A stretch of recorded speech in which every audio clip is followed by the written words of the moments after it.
안녕하세요. 반갑습니다. 이충훈입니다.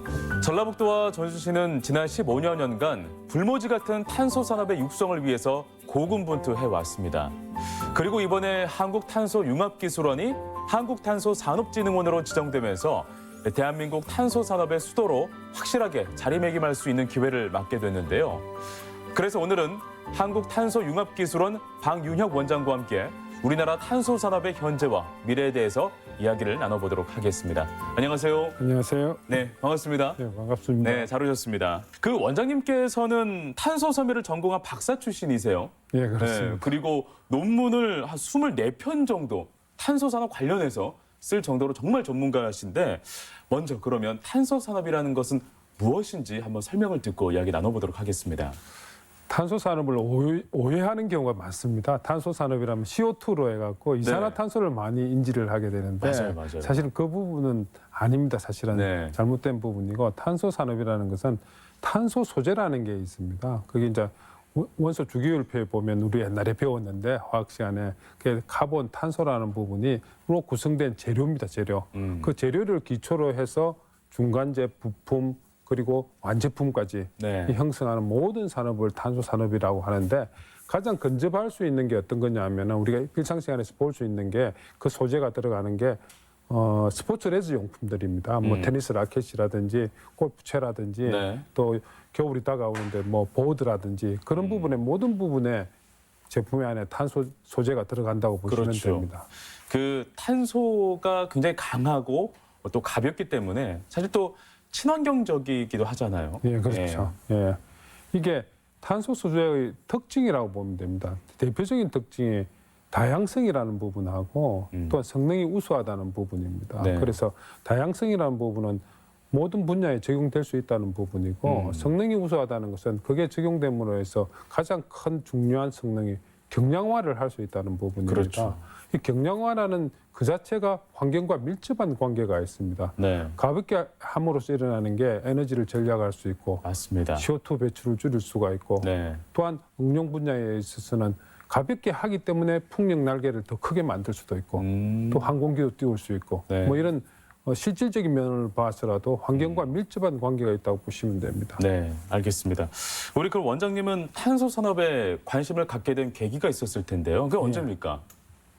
사실은 특별한 계기가 있었던 건 아닙니다. 아, 그래요? 제가 석사를 졸업하고 예, 첫 직장에 기업 연구소에 입사를 했을 때 그 기업 연구소가 주도적으로 하던 부분이 탄소 섬유 원료를 만드는 연구였습니다. 마침 네네. 내가 그 시기에 87년 12월 달에 입사를 하면서 그 업무가 저한테 주어졌습니다. 그러면서 이제 인연을 맺기 시작했는데 그러다 보니까 이게 87년 지금부터 한 30몇 년이 된 것 같습니다. 네. 하다 보니까 계속 그게 매력에 끌려가고 계속 네. 하게 된 것 같습니다. 네, 사실은. 묵묵하게 자기 길을 걷다 보니까 전문가가 되신 거군요.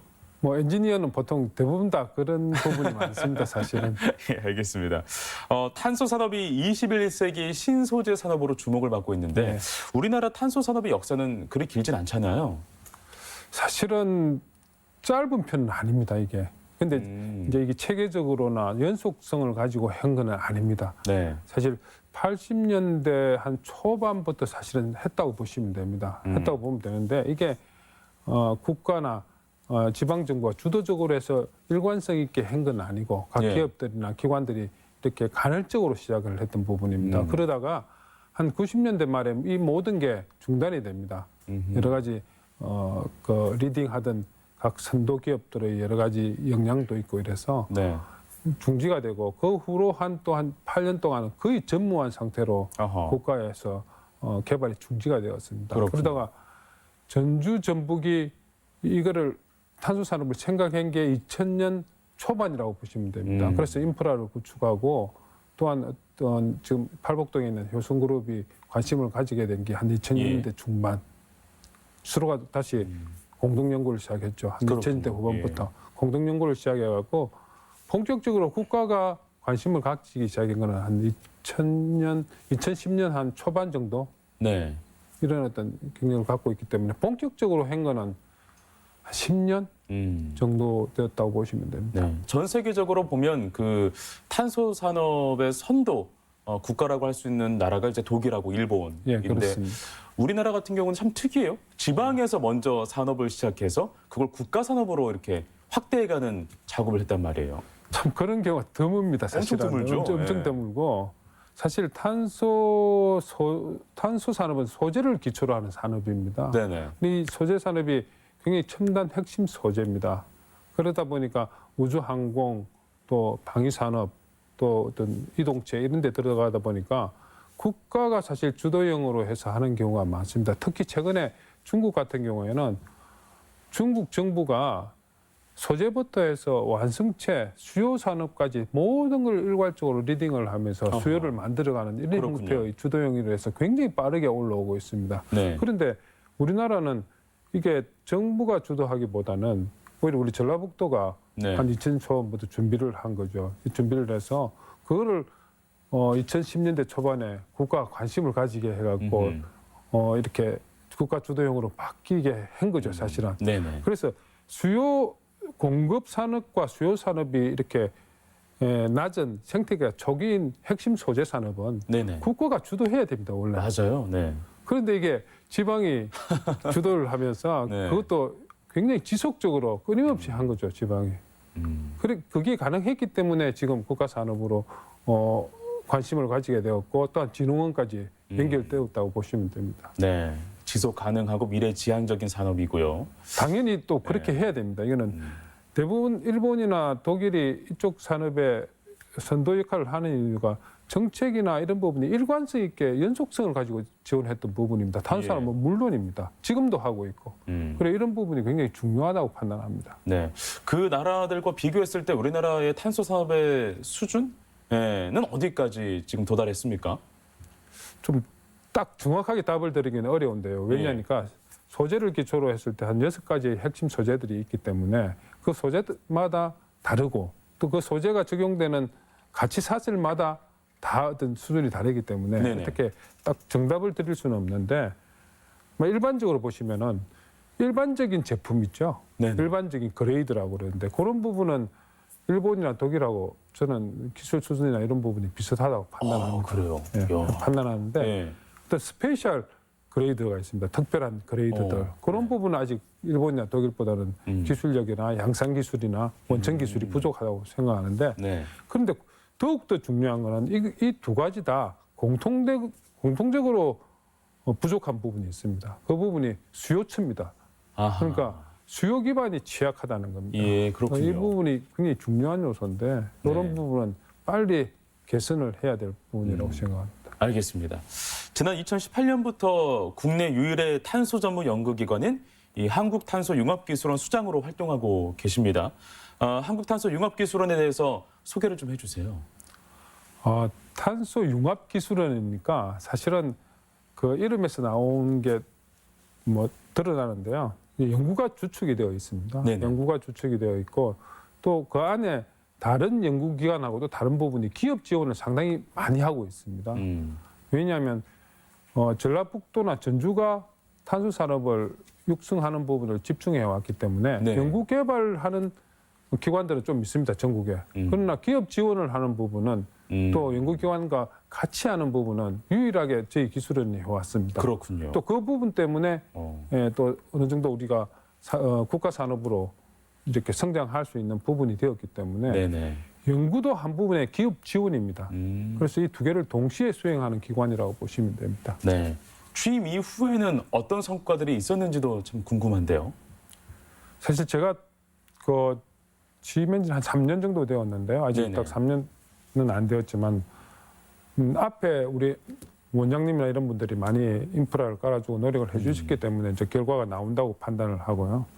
제가 와서는 가장 그래도 중요하다고 판단하는 부분이 저희 연구기관은 기업을 육성하고 그게 산업에 반영이 되어서 지역이나 국가 산업에 기여를 하는 부분입니다. 네. 그게 저희들의 미션입니다. 네. 그래서 연구소 기업을 한 18개 정도 만들고 또한 그 실용화하기 위해서 특허를 한 100여 편 창출을 하고 또한 작년에 우리 국가적으로 어려웠던 그 화이트리스트 부분 예. 저희들이 탄소 소재가 전략물자로 거의 1순위거든요. 그렇군요. 그 부분에 적극적으로 또 대응을 하고 예. 그 국가가 필요로 한 핵심 소재를 지금도 지정해서 개발을 하고 있고 또 이런 부분을 통해서 또 올해는 탄소법이 또 뭐 극적이지만 제정이 되고 또한 그런 어떤 직원들의 어떤 노력과 이런 덕분에 최근에 네. 또 대통령상을 받게 되는 뭐 이런 부분, 규관 표창을 네. 받게 되는 이런 부분이 그래도 뭐 말씀드릴 수 있는 부분인 것 네. 같습니다. 3년간 참 많은 일이 있었네요. 변화도 많았습니다. 저희들이. 제 직원들이 고생을 많이 한 거죠, 사실은. 네, 또 세계 정세가 뭐 시시각각 변하고 있기 때문에 여기에 또 예. 대응하는 또 소재 산업으로서 굉장히 좀 빠르게 좀 대응해야 되는 뭐 맞습니다. 신속함도 좀 있어야 될 것 같아요. 그게 대표적인 6대 탄소 중에 활성탄이라는 부분이 있습니다. 예. 그 부분이 공기 정화나 물 정화나 그렇죠. 산업 예. 정화하는 부분인데 맞아요. 다른 산업은 막 그 코비드 때문에 다운이 되는데 그 예. 부분은 역으로 해서 환경을 더욱더 오히려? 강화시키니까 오히려 산업이 더 육성이 되는 글로벌 네. 산업이 육성이 되니까 그게 저희들이 대응을 해야 되는 부분. 오히려 또 산업이 역전이 되는 이런 현상도 있습니다. 소재 산업 중에는. 그야말로 뭐 전화위복이네요. 예, 네. 그렇습니다. 기술원에는 연구 인력이 정말 많아야 될 것 같아요. 예. 얼마나 많이 계십니까? 저희들이 연구원만 따지면 한 50여 명이 지금 연구를 그래요? 하고 있습니다. 전체 예. 인원은 한 100명쯤 되는데 또한 저희들이 연구 보조를 하는 인력 한 40명 합치면 한 140명 정도가 같이 우리 기술원에서 근무를 하면서 진행을 하고 있습니다. 그 네. 한 50여 명의 연구 인력들이 상당히 많은 6대 탄소 분야에서 자기 능력을 발휘하고 있기 때문에 네. 지금 우리가 진흥원으로 지정을 받는 데도 상당히 많은 기여를 한 부분입니다. 네. 그 도내 지역 대학에서도 이 탄소 산업 관련 학과가 있어서 전문 인력들이 꾸준히 배출되고 있습니다. 예. 네, 그 부분도 어떻게 보면 우리 지역의 미래 산업으로서 참으로 긍정적인 모습일 것 같아요. 예. 중요한 축 중에 하나가 독일 같은 경우에도 지방 정부가나 연방 정부가 하는 역할, 기업이 하는 역할, 또 하나가 이제 협회나 뭐 클러스터가 하는 역할, 예. 또 하나가 대학이 하는 역할입니다. 아주 인력을 육성하는 부분인데 그렇죠. 이 또한 우리 전라북도 가장 먼저 시작을 했습니다. 예를 들어서 전주대학, 원광대학, 전북대학이 각자 탄소 관련된 과를 만들고 인력을 네. 육성을 한 부분인데 이게 왜 중요하냐니까 인력 육성이라는 게 금방 되는 게 아닙니다. 그래서 상당히 시간도 필요하고 네. 또 기업에 맞춤형이 되기 위해서는 또한 시간이 또 필요하기 때문에 네네. 이런 일찍 했다는 부분이 상당히 강점이고 산업을 육성하는 데 핵심 포인트이기도 합니다. 그래서 근데 이제 한 가지 굳이 문제를 제가 제기를 한다면은 사실은 거의 아직은 국가나 지역이 산업이 생태계가 초기이기 때문에 그 배출하는 인원들을 전부 다 이래 수급이 안 된다는 게 그렇죠. 어려움이 있습니다. 예. 그렇지만은 그 부분을 등한시해야 될 부분은 아니라고 판단합니다. 이런 부분을 또 저희들이 만약 산업이 성장기에 들어갈 경우에 충분히 그 인력을 커버할 수 있기 때문에 네네. 반드시 해야 되고 또한 지금 진행도 더 힘을 기울여야 되는 부분도 있고 또 진흥원 안에도 중요한 역할 중에 하나가 인력 육성입니다. 그래서 인력 육성하는 부분을 지원하고 또 대학과 기관들과 연계해서 사업을 지원해주는 이런 것도 포함되어 있기 때문에 네. 그런 부분도 오히려 더 어떻게 하면은 더 좋은 형태의 기업이 원하는 인재로 만들어낼 것인가 네. 그런 부분에 좀 관심을 기울일 필요가 있습니다. 우리가 뉴스를 통해서 진흥원으로 지정됐다라는 사실은 많은 분들이 알고 계세요. 근데 그 안에 담겨 있는 의미를 다시 한번 좀 짚어주시면 어떻겠습니까? 이게 두 가지가 있습니다. 진흥이라는 의미하고 지정이라는 의미가 두 가지 다 내재가 되어 있는데요. 지정은 된 적이 없습니다. 이때까지 처음입니다. 지정이라는 말을 쓰는 표현은.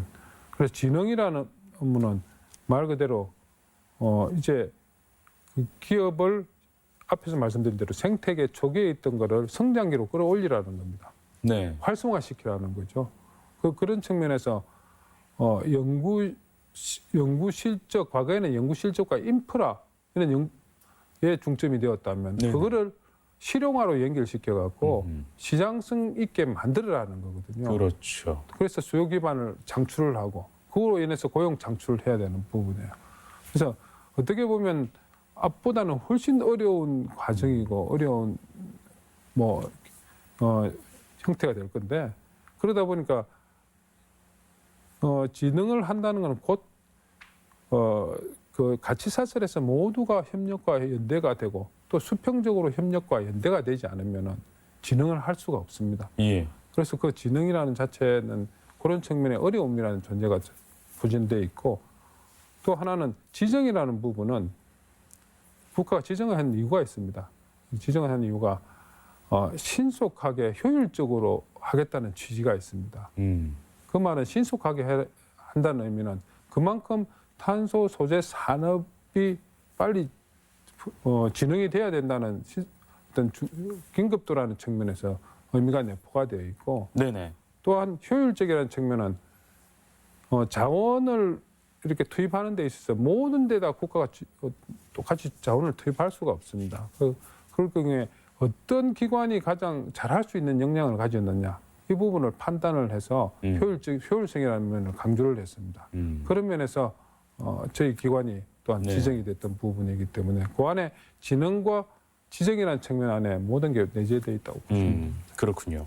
그 지정되기까지의 과정을 또 궁금해하시는 분들이 분명히 있을 것 같아요. 네, 끝까지 경상북도와 경쟁이 아주 치열했다고 들었습니다. 예. 얼마 끝나지 않았는데요. 11월 3일 날 네. 발표가 되었는데 사실은 조금 모순이 있습니다. 사실은 대한민국 산업 전체가 탄소 산업이 취약합니다. 전체가 예. 취약하기 때문에 각 지역별로 협력하지 않으면은 이 산업이 커지지 않을 겁니다. 아, 그렇군요. 왜냐니까 우리 전라북도가 이렇게 탄소 산업을 육성을 해가 가치 사슬을 형성하더라도 네. 국내에 있는 다른 지역이 수요를 창출할 수도 있습니다. 맞아요. 네. 그렇기 때문에 다른 지역이 고객일 수도 있습니다. 그래서 서로가 협력하지 않으면 이 작은 시약 안에서 안 되는 부분이 있는데 그 안에 지정이라는 형식을 띤 공모를 하다 보니까 타 지역 경북과 경쟁을 하는 구도에 들어갔습니다. 그러다 보니까 성자와 패자가 구분이 되는 형태가 되었다는 게 굉장히 아쉬운 부분입니다. 그러네요. 사실은. 네. 사실은 연대하고 협력을 해야 되는 부분에 이런 결과가 그렇게 구분이 되니까 네. 저는 오히려 더 좀 아쉬운 측면이 있는 부분입니다. 네. 이제 큰 그림으로 봤을 때는 조금 더 우리가 미래지향적으로 생각해야 되는데 네. 이런 구조적인 문제가 좀 있었군요. 예, 그래서 뭐 결과는 그렇게 되었지만은 가능하면 서로가 협력할 수 있도록 네. 지금 계속 대화를 하고 있습니다. 알겠습니다. 그래도 또 전라북도가 이렇게 지정될 수 있었던 건 어쨌든 어떤 진정성이라든지 뭐 미래지향적인 어떤 그런 부분들을 평가를 좋게 받았기 때문에 또 지정이 된 게 아니겠습니까? 당연히 그 부분은 저희들이 오랫동안에 네. 진짜 여러 가지 사연이 있지만은 우리 지역 그 지방 정부가 이렇게 역량과 실적을 만들어내었기 때문에 네. 또한 평가하는데 세 가지 항목이었습니다. 하나가 너네들이 얼마나 이때까지 많은 실적을 남겼느냐 어허. 그 부분하고 지금 갖추고 있는 인프라나 역량이 얼마나 되느냐 그리고 미래에 대한 비전을 어떤 비전을 가지고 있느냐 세 개를 큰 범주 안에서 평가를 했습니다. 그런 네. 부분에서 지역이 오랫동안 해왔던 그리고 추구했던 방향이 지방 정부가 중앙 정부가 판단을 할 때 네. 적절하다고 생각을 했던 것 같습니다. 그러니까 앞에서도 말씀드렸다시피 어떤 산업에 대한 정책의 일관성과 연속성이 만들어낸 거라고 저는 감히 말씀드리겠습니다. 더구나 지난 7월에 국내 최초의 탄소 융합 복합 산업 규제 자유특구까지 지정받으면서 더 큰 힘을 또 얻게 됐습니다. 그 부분 굉장히 의미가 있는 부분인데요. 예. 사실 규제 자유특구라니까 계속 언론에서 나오니까 그게 뭐 규제를 풀어서 이렇게 산업을 융성하게 하고 하는 예. 부분인데 우리 탄소 산업에서는 굉장히 더 중요합니다. 왜 중요하냐니까 수요 기반이 약하다고 이야기하지 않았습니까? 예. 그런 측면에서 왜 수요 기반이 약하냐 하면은 탄소 소재를 적용한 제품들을 현장에다 적용해서 그 적용한 후에 어떻게 데이터가 나오고 사용하기 확대하기 위해서는 어떤 시험 결과가 필요하고 네. 이런 어떤 데이터베이스가 거의 없습니다. 그러다 보니까 기업들이 이 제품을 쓰고 싶어도 뭐를 근거로 해서 써야 되는지를 잘 모르는 경우가 많습니다. 그런 측면에서 규제 자유 특구라는 지역 안에 탄소 제품의 적용 분야를 한 세 군데를 나누어가 주요 분야를 나누어서 그걸 현장에 적용해서 계속 데이터를 얻어내고 네. 그 가능성을 실증해 본다는 게 음. 상당히 수요 기반 측면의 확대와도 밀접한 관계가 있다고 보시면 됩니다. 네, 알겠습니다. 이번에도 진흥원으로 지정되면서 이제 앞으로 나아가야 할 일만 남으셨는데 지금 가장 시급한 건 뭐라고 생각하십니까? 여전히 수요입니까? 저는 뭐 하던 엔지니어라서 그런지 몰라도 아직도 정확한 통계 분석이 필요로 한데요. 제가 몇 번 말씀을 드린 적도 있는데 지역이든 국가든 우리 탄소 산업이 어떻게 소재별로 가치 사슬별로 수요 기반별로 우리 기업들이 어떤 역량을 갖고 있고 그 수준이 어떻고 그다음에 이런 부분이 면밀하게 통계 분석과 자료가 만들어지지 않으면은 그런 정책이나 계획을 할 수가 없습니다. 그래서 그런 부분이 사실은 지역도 마찬가지고 예. 만들어져야 어떤 정책을 펼 수가 있고 또 하나는 그런 걸 하는 부분에 있어서 기업들의 목소리하고 이런 관련된 사람의 목소리를 정확하게 청취할 필요가 있습니다. 사실 겉으로 드러나는 거하고 속으로 알고 있는 부분하고 다소 온도 차이가 나는 경우가 많기 때문에 네네. 그런 목소리를 정확하게 실어서 그걸 합쳐갖고 어떻게 진흥원이 가야 될지 또 지역 발전에 어떻게 기여할지 국가 산업의 발전에 기여할지가 네네. 준비를 하는 게 제일 중요하다고 판단합니다. 네. 전라북도에 앞으로 좀 어떤 영향을 미칠지도 굉장히 궁금해요. 일자리 창출 면에서도 그렇고 산업 발전에서도 그렇고요. 새로운 먹거리 산업이라는 측면에서도 그렇고요. 제일 중요한 게 보통 일자리 창출인데요. 그렇죠. 예. 예. 이 소재 산업이 좀 단점이 있습니다. 소재 산업은 보통 6대 탄소 소재들이 대부분 다 화학회사입니다. 화학회사들은 대부분 다 이렇게 공정 프로세스를 자동화시켜서 생산하는 제품들입니다. 예를 들어서 뭐 여수를 간다든지 예천을 가면은 플랜트는 큰데 사람은 그래 많지는 않습니다. 근데 기계가 예, 자동화시켜서 대부분 하는 이렇게 공정이기 하는 때문에 업무들이 많죠. 그렇다고 뭐 산업이 크면 당연히 고용 인력은 높아지는데 네. 또 이 화학 산업은 그렇게 또 고용 인력이 많아서는 산업 경쟁력이 떨어집니다. 그렇군요. 예, 그런 부분이기 때문에 일단 규모의 성장으로 해서 고용을 창출해야 되는 부분이 있습니다. 예. 바로 그런 부분은 해야 되는데 수요와 연결되는 가치 사슬에서 중간재, 부품, 완제품에는 상당히 많은 고용 인력을 창출할 수 있는 게 또한 탄소 제품 산업입니다. 그렇군요. 그래서 그런 산업을 저희들이 지역이나 국가 산업에서 계속 연결시키고 또 취약한 부분입니다. 네. 그 가치 사슬에서 중간분이 상당히 취약하다는 부분도 있기 때문에 그런 부분에 집중해서 한다면은 산업을 육성하는 전략을 펴면은 네. 틀림없이 고용이나 이런 부분도 확대가 될 거라고 저는 판단합니다. 네, 알겠습니다. 이제 내년 초면 또 출범을 앞두고 있습니다. 예. 예, 그동안 또 준비할 것도 많고 또 고민하는 것도 참 많을 텐데요. 어떻게 준비를 하고 계십니까? 당장부터 상당히 뭐 좀 많은 일들이 일어나고 있는데요. 예. 내년에 지금 저희들 그 예산을 잡는 부분 지금 예산철인데요. 사실 예. 그 예산을 지금 확보하는 부분도 지금 계속 저희들이 지역 그 정치인들하고 지역에 또 계신 분들하고 같이 힘을 합쳐가 지금 노력을 하고 있고 또 예. 탄소 기술원 자체는 재단이 없어집니다. 없어지기 때문에 새로운 어떤 진흥원이라는 국가기관이 만들어지는 거기 때문에 없어지고 만들어지기 때문에 그 사이에서 규정도 만들어야 되고 모든 조직 구조도 만들어야 되고 그러네요. 예. 모든 게 새롭게 만들어져야 되기 때문에 새 판을 짜야 되는 예, 거네요. 그렇습니다. 예. 그렇기 때문에 조직원 하나 한 분은 또 다 면담을 해서 자기 직무 역량이나 직무 자격을 판단해서 또한 배치도 해야 되고 이런 부분에 있어서 사실은 준비해왔던 만큼 더 이상 많은 일이 남았다고 보시면 됩니다. 네. 지금 뭐 탄소 산업에 관해서 전반적인 이야기를 잘 들어봤습니다. 예, 앞으로도 전라북 도민들과 관련된 산업 분야에 종사하는 우리 분들과 또 그 분야를 꿈꾸면서 무럭무럭 또 공부를 하고 계신 또 학생분들도 많이 계실 것 같아요. 그분들에게 당부 말씀 한 말씀 듣고 마무리하도록 하겠습니다.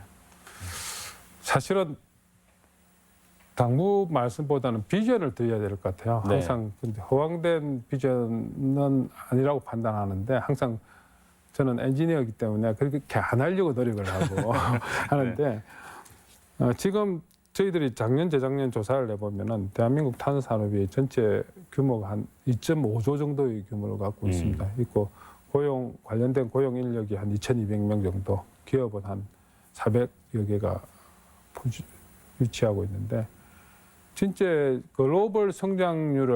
글로벌 성장률을 반영한다면은 우리나라가 국내 성장률이 좀 낮거든요. 이 글로벌 성장률, 탄소 산업에 있어서 그걸 반영해서 성장을 시킨다 한다면은 한 2030년쯤 되면은 전체 국내의 탄소 산업 시장 캐파가 한 35조, 고용 인력은 한 2,200명에서 한 10,000명에서 한 15,000명 사이 정도, 기업 수는 한 1,000개 이상 올라갈 거라고 성장을 합니다. 그 안에서 저는 통계치로 막 그냥 나누게 될 경우에 우리 탄소 분야에 있어서 전라북도가 차지하는 그 퍼센테이지만이라도 가져온다면은 그게 한 20% 되거든요. 기업 수로만 따지면은 상당히 많은 성장이 있을 거라고 판단이 되고, 네. 또 그렇게 함으로 있어서 또 우리 대학을 졸업하는 친구들이나 모든 분들에게 고용 창출에도 상당히 효과가 있고 산업에도 기여할 거라고 판단이 됩니다. 네, 알겠습니다. 네. 다시 한번 진흥원으로 지정된 것 다시 한번 진심으로 축하드리고요. 고맙습니다. 네, 앞으로 전라북도가 전 세계적인 이 탄소로 주목받는 그런 지역이 되길 바라면서 오늘 대화는 여기서 마치도록 하겠습니다. 오늘 고맙습니다. 고맙습니다.